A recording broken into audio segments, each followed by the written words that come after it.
Καλωσορίσατε στο κανάλι μου. Εδώ θα λέμε τα σημαντικότερα spoilers για τη σειρά που συγκλώνησε το Πανελλήνιο, τη σειρά Σασμός. Πάμε λοιπόν να σας διαβάσω λιτά και περιεκτικά το σημερινό μας spoiler. Στη συνέχεια της ιστορίας από την Κρήτη, κάποιος προσπαθεί να κλέψει την τσάντα της Εύας και καθώς εκείνη αντιδρά βρίσκεται στο έδαφος χτυπημένη.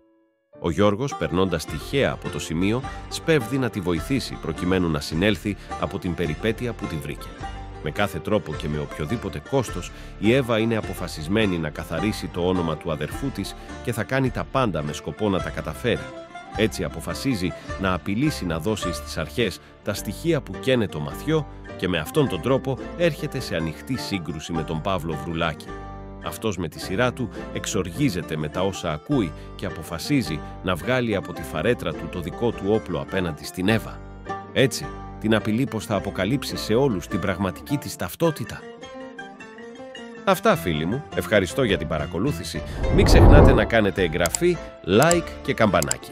Γεια σε όλους.